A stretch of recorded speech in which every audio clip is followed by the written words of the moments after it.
Today is the 20th of July 2009 and continue with the Samyutta Nikaya Suttas. We are on the chapter 7, Brahmana Samyutta, about Brahmins. All these suttas in this chapter have to do with Brahmins. 7.14 at Savatthi. Then a certain affluent Brahmin, shabby, clad in a shabby cloak, approached the Blessed One and exchanged greetings with him. I just stop here to explain this affluent Brahmin is a rich Brahmin, but he was dressed in a shabby cloak. All clothes are in need of repair. When he had concluded the greetings and cordial talk, he sat down to one side, and the Blessed One then said to him, "Why now, Brahmin, are you so shabby, clad in a shabby cloak?" "Here, Master Gotama, my 4 sons, instigated by their wives, have expelled me from the house." And the Buddha said, "Well then, Brahmin, learn these verses and recite them when the multitude has assembled in the meeting hall with your sons sitting together there. Those at whose birth I took delight and whose success I much desired, being instigated by their wives, chased me out as dogs chase swine. These evil fellows are indeed mean, although they call me Dad, dear Dad. They are demons in the guise of sons, to abandon me when I've grown old. As an old horse of no more use is led away from its fodder, so the old father of those boys begs for alms at others' homes. Better for me is the staff I use than those disobedient sons, for the staff drives off the wild bull and drives away the wild dog. In the dark it goes before me, in the deep it gives me support. By the gracious power of the staff, if I stumble, I still stand firm." Then that affluent Brahmin, having learned these verses in the presence of the Blessed One, recited them when the multitude had assembled in the meeting hall with his sons sitting together there. Then the sons led that affluent Brahmin to the house, bathed him, and each gave him a pair of clothes. Then that affluent Brahmin, having taken one pair of clothes, approached the Blessed One and exchanged greetings with him. Then he sat down to one side and said to the Blessed One, "Master Gotama, we Brahmins seek a teacher's fee for our teacher. Let Master Gotama accept a teacher's fee from me." Blessed One accepted out of compassion. Then that affluent Brahmin said to the Blessed One, "Magnificent Master Gotama, magnificent Master Gotama." And he took refuge in the Buddha, Dhamma and Bhikkhu Sangha and became a lay follower for the rest of his life. So here you see this old man, when he was old, his sons did not have filial piety and disowned him and chased him out of the house. He had to beg for his food. So when the Buddha taught him these verses and he chanted in public before all the Brahmins, the sons were so embarrassed that they took him back, looked after him. So he was very grateful to the Buddha. So he even presented this pair of clothes to the Buddha as a teacher's fee. These Brahmins, they have this tradition where they have to offer something to the teacher. It's an Indian tradition. Next sutta is 7.15. At Savatthi. On that occasion, a Brahmin named Manattada, stiff with conceit, was residing at Savatthi. That's the meaning of Manattada, stiff with conceit, proud, arrogant. He did not pay homage to his mother or father, nor to his teacher or eldest brother. Stop here for a moment. You see here, we say that he did not pay homage to his mother and father, or to his teacher or eldest brother.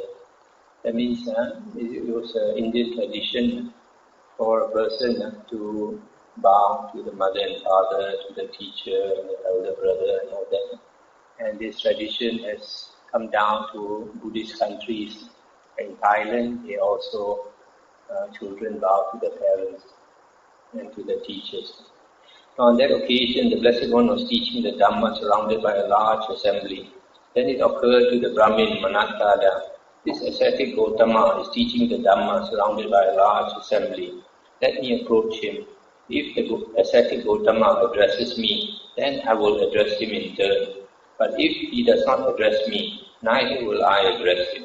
Then the Brahmin Manasada approached the Blessed One and stood silently to one side. But the Blessed One did not address him. Then the Brahmin Manasada, thinking, this ascetic Gautama doesn't know anything, wanted to turn back.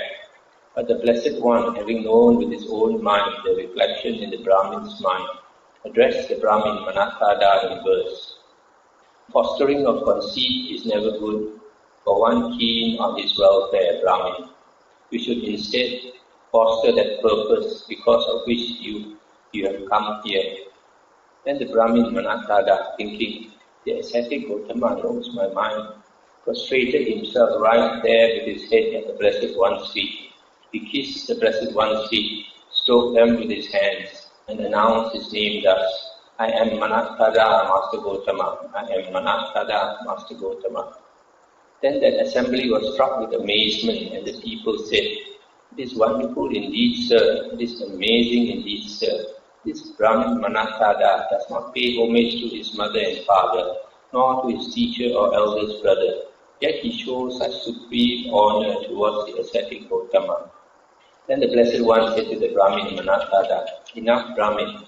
Get up and sit in your own city, as your mind has confidence in me. Then the Brahmin Manasada sat down in his own seat and addressed the Blessed One in verse. Towards whom should one avoid conceit? Towards whom should one show reverence? To whom should one be ever respectful? Whom is it proper to venerate deeply? And the Buddha said, first one's own mother and father, then one's eldest family brother, then one's teacher as the fourth. Towards these one should avoid conceit. Towards these one should be reverential. These should be well respected. These it is good to venerate deeply. Having struck down conceit, humble, one should pay homage to the Arahants, those school of heart that thus done, the taintless ones, unsurpassed. When this was said, the Brahmin Manasada said to the Blessed One, magnificent Master Gautama, magnificent Master Gautama. In the same way, he took refuge in the Buddha, Dhamma and Sangha and became a lay follower for the rest of his life. So you see, when you have a holy man like the Buddha, you can read somebody's mind. It's very easy to convert people, tell them what they are thinking, and then they become very frightened. 7.19 at Savatthi. Then the Brahmin who supported his mother approached the Blessed One and said to him, Master Gautama, I seek alms food righteously and thereby support my mother and father. In doing so, am I doing my duty? And the Buddha said, for sure, Brahmin, in doing so you are doing your duty. One who seeks alms food righteously and thereby supports his mother and father generates much merit. When a mortal righteously supports his parents, because of this service to them, the wise praise him here in this world, and after death he rejoices in heaven. And this was said, the Brahmin who supported his mother said to the Blessed One, magnificent Master Gautama, magnificent Master Gautama. And he also took refuge in the Buddha, Dhamma and Bhikkhu Sangha and became a lay follower. You see, these Brahmins, it is the tradition, it's part of their life. They become ascetic and beg for their food. So in this case, this man, he uses the food that he gets to support his parents. And the Buddha says there's nothing wrong in it. Even for a monk, if a monk goes an alms round and he thinks his parents need food, he can give it to his parents. 7.20 at Savatthi. Then a mendicant Brahmin approached the Blessed One and said to him, Master Gautama, I am a mendicant and you are a mendicant. It's a beggar. What is the difference between us in this respect? And the Buddha said, it is not thus that one becomes a mendicant, just because one begs others for alms. If one has taken up a domestic practice, one still has not become a monk, a bhikkhu. One here who leads the holy life, having expelled merit and evil, who fares in the world with comprehension, he is truly called a bhikkhu, a monk. When this was said, the mendicant Brahmin said to the Blessed One, Magnificent Master Gautama, Magnificent Master Gautama. And he also took refuge and became a lay follower for the rest of his life. So here the Buddha says, just because you beg for your food, it doesn't mean you are a beggar monk. Because if one begs for the food but practices domestic practice, that means behave like a lay person, then he has still not become a bhikkhu or a Buddhist monk. But the Buddha said that having expelled merit and evil, who fares in the world with comprehension, he is truly called a bhikkhu. So here you see, a monk, if he leads the holy life, he does not do merit and evil. A lot of people think a monk can do merit or should do merit. But actually, if a monk practices the holy life, of course evil he should not do at all, even lay people should not do any evil. But merit here is like charity. Nowadays a lot of monks, because they have a lot of excess funds, they use it for charity. But that is alright, but it should not be a priority. The priority of a monk is to practice the holy life and try to get out of samsara. And that's the end of the chapter. Now we come to the next chapter, chapter 8. So far all these chapters in this first book, they don't have so much Dhamma, they're not so serious. Because this book is called the Sagatha Vaga, the first book of the 11 chapters. Come with verses, a lot of verses, so they don't have much Dhamma compared to the later books. So this chapter number 8 is Vangisa Samyutta. This course is connected with Vangisa, the monk. This monk Vangisa was famous for uttering inspired words. Sometimes he feels so inspired, he'll say beautiful verses. Because Sutta 8.1, thus have I heard. On one occasion, the Venerable Vangisa was dwelling at Alavi in the Agalava shrine together with its preceptor, the Venerable Nigrodha Kappa. Now on that occasion, the Venerable Vangisa, newly ordained, not long gone forth, had been left behind as a caretaker of the dwelling. Then a number of women, beautifully adorned, approached the Agalavaka path in order to see the dwelling. Means to see the Vihara. When the Venerable Vangisa saw those women, dissatisfaction arose in him. Lust infested his mind. Then it occurred to him, it is a loss for me indeed, it is no gain for me, it is a mishap for me indeed, it is not well gained by me that dissatisfaction has arisen in me, that lust has infested my mind. How could anyone else dispel my dissatisfaction and arouse delight? Let me dispel my own dissatisfaction and arouse delight by myself. And the Venerable Vangisa, having dispelled his own dissatisfaction and aroused delight by himself, on that occasion recited these verses. Alas, though I am one who has renounced, gone from home into homelessness, these thoughts still run over me, impudent thoughts from the dark ones. Even if mighty youths, brave archers, trained men, masters of the bow, 1,000 such men who do not flee, should surround me on all sides. And if women were to come here, still more numerous than this, they would never make me tremble, for I stand firmly in the Dhamma.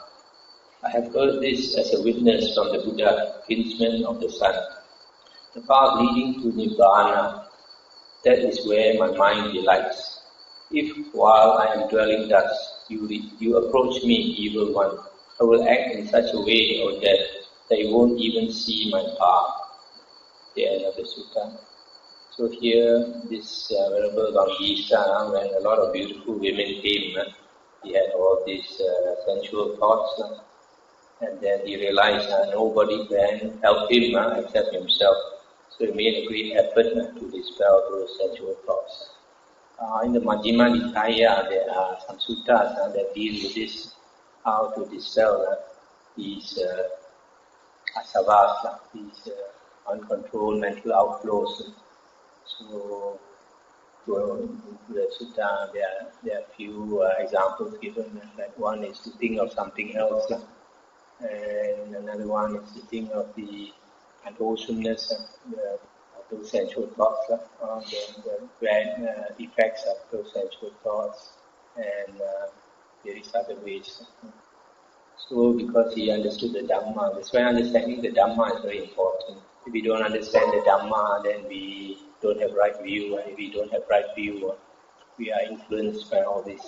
But if we have right view, then because our foundation is based on right view, then we have attained this, we have entered the stream. Once we have entered the stream, we are quite steady in spite of all these obstacles. 8.2. On one occasion, the Venerable Vangisa was dwelling at Alavi at the Agalava shrine together with his preceptor, the Venerable Nigroda Kappa. On that occasion, when the Venerable Nigroda Kappa returned from his alms round, after his meal he would enter the dwelling and would come out either in the evening or on the following day.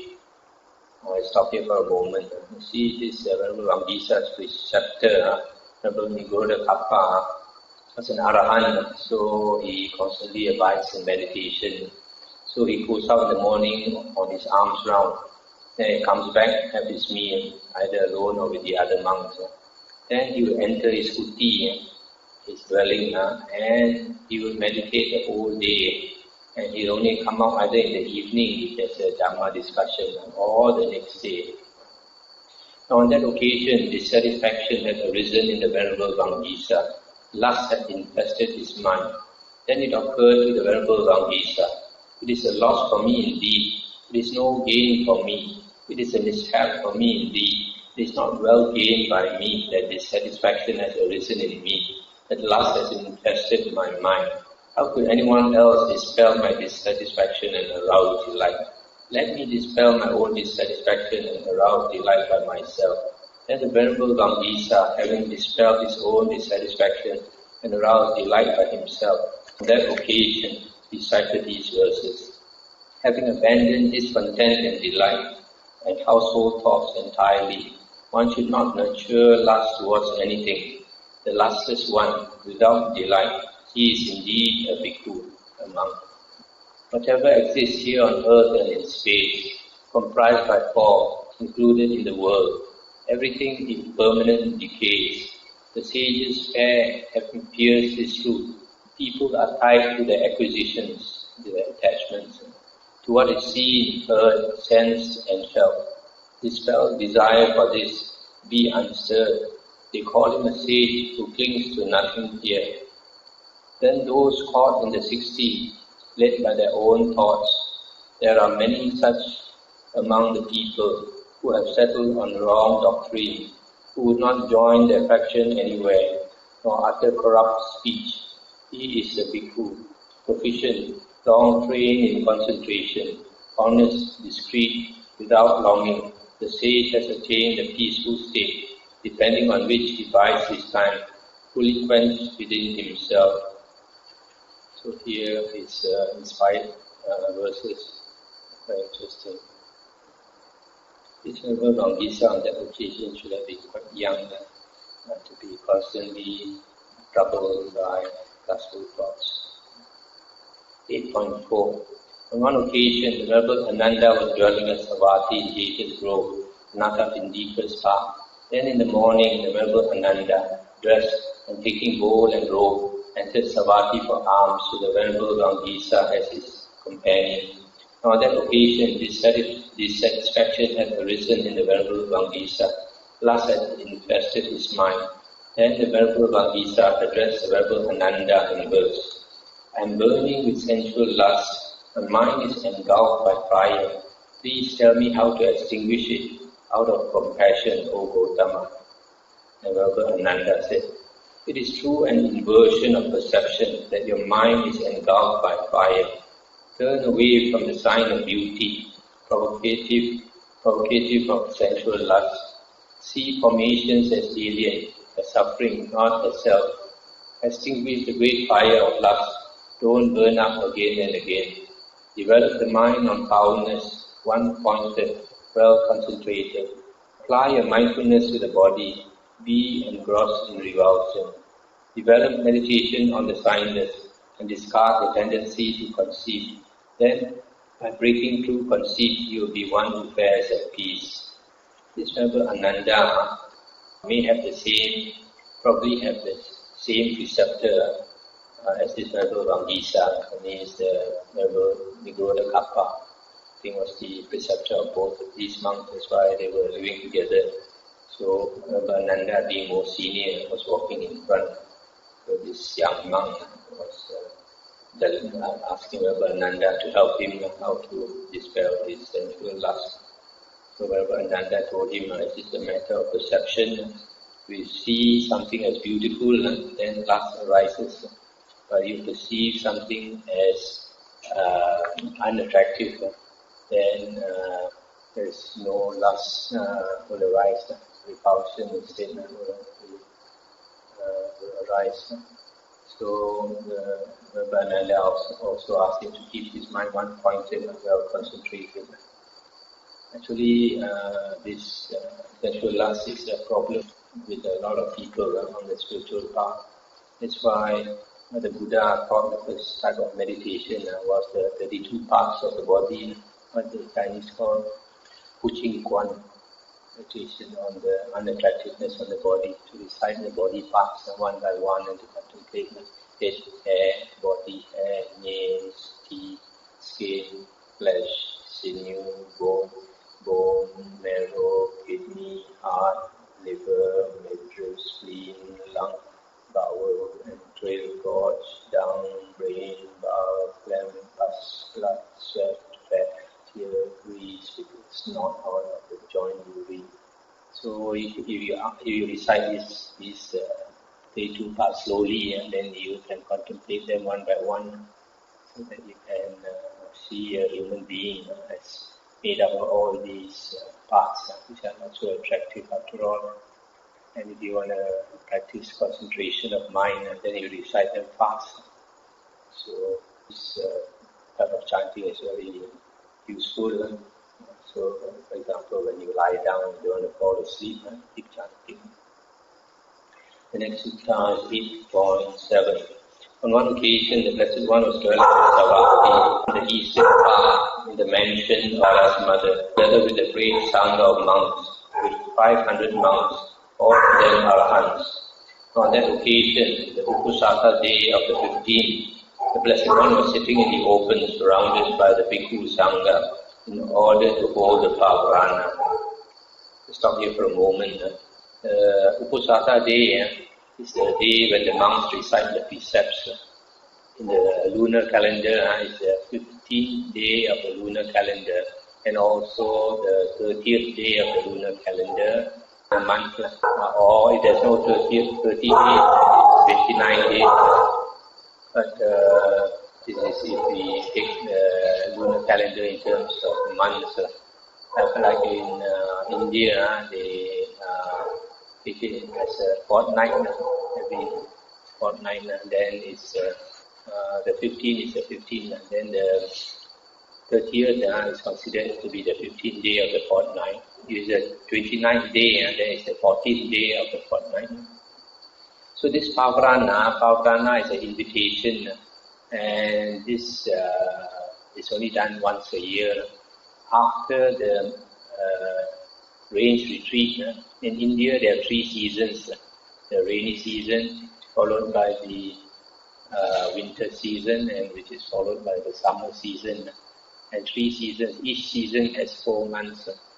And during the rain season, it is a tradition in India for ascetics and monks to stay in one place, to have a retreat in one place, not to travel. And normally in the Buddhist tradition, for the first 3 months, the monks will stay in a place one place, it's called the Vasa retreat, what we are doing now.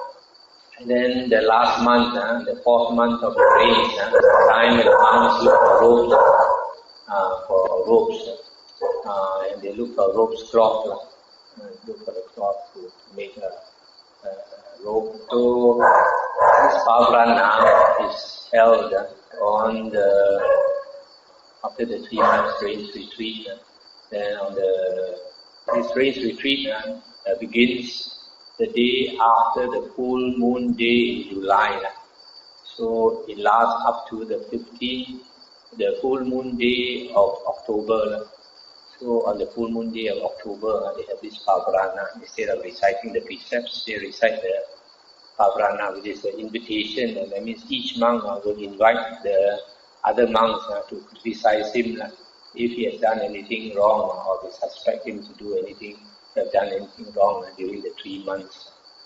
It's a way of, it's a practice of humility and also goodwill among each other. Then, having surveyed the silent Bhikkhu Sangha, the Blessed One addressed the bhikkhus or the monks that, "Come now, monks, let me invite you. Is there any deed of mine, either bodily or verbal, which you would censure, you criticize?" When this was said, the Venerable Sariputta rose from his seat, arranged his upper robe over one shoulder, and raising his joint hands in reverential salutation towards the Blessed One, said to him, "Venerable Sir, there is no deed of the Blessed One, either bodily or verbal, that we censure. For Venerable Sir, the Blessed One is the originator of the path unarisen before, the producer of the path unproduced before, the declarer of the path undeclared before. He is the knower of the path, the discoverer of the path, the one skilled in the path, and his disciples now dwell following that path and become possessed of it afterwards. And I, Venerable Sir, invite the Blessed One. Is there any deed of mine, either bodily or verbal, which the Blessed One would censure?" I'll stop here for a moment. So here you see, this is how they do the Pavrana, how they invite each other. Is there anything that I've done wrong which should be criticized?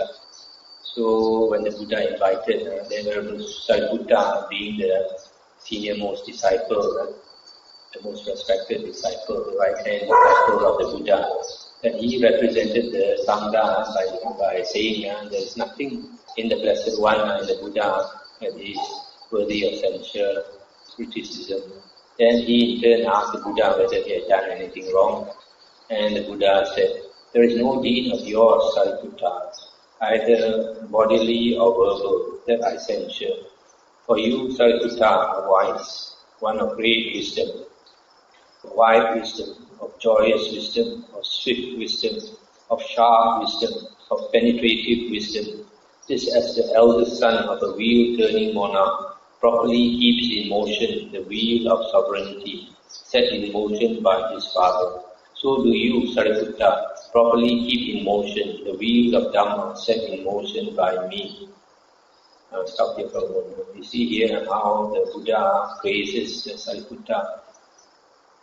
Sariputta, you are wise, one of great wisdom, wide wisdom, joyous wisdom, swift wisdom, sharp wisdom, penetrative wisdom.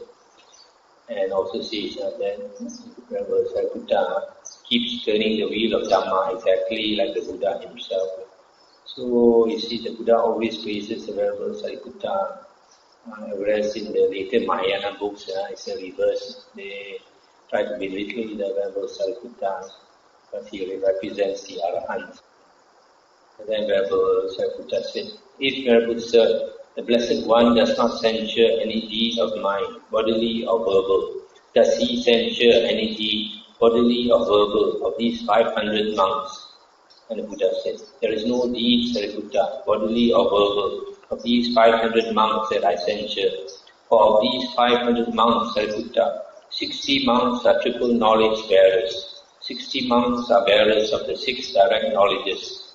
60 monks are liberated in both ways, while the rest are liberated by wisdom." I'll stop here for a moment. So from here you see out of these 500 arahants, 60 are triple knowledge, they have the triple knowledge, and 60 have the 6 knowledges. So, which means, and then 60 are liberated in both ways. So you see here, out of these 500, 120 have the triple knowledge and the 6 knowledges. And 120 out of 500 is about a quarter. So maybe we can say of the arahants, 1/4 of them have psychic power. 3/4 may not have psychic power. Then the Venerable Vangisa rose from his seat, arranged his upper robe over one shoulder, and raising his joined hands in reverential salutation towards the Blessed One, said to him, "An inspiration has come to me, Blessed One. An inspiration has come to me, Fortunate One." And the Buddha said, "Then express your inspiration, Vangisa." Then the Venerable Vangisa extolled the Blessed One to his face with suitable verses. 500 monks have gathered today, the 15th for purification, untroubled seers who have ended renewed existence, who have cut off all fetters and bonds. Just as a king, a wheel-turning monarch, accompanied by his ministers, travels all over this mighty earth, bounded by the deep dark ocean. So they attend on the victor in battle, the unsurpassed caravan leader, the disciples bearing the triple knowledge, who have left death far behind. All are true sons of the Blessed One. Here no worthless chaff is found. I worship the kinsman of the sun, destroyer of the dark of craving. And that's the end of the sutta. So you see, this Venerable Vangisa, sometimes he is so inspired as he comes up with these spontaneous verses. Actually, in the next sutta, the Buddha asked him, had you already thought out these verses, Vangisa? Or did they occur to you spontaneously? And he said, I had not already thought out these verses, Venerable Sir. They occurred to me spontaneously. So you see, these verses all come up naturally without thinking. So the Buddha praised him as one who is able to come out with beautiful, inspired verses.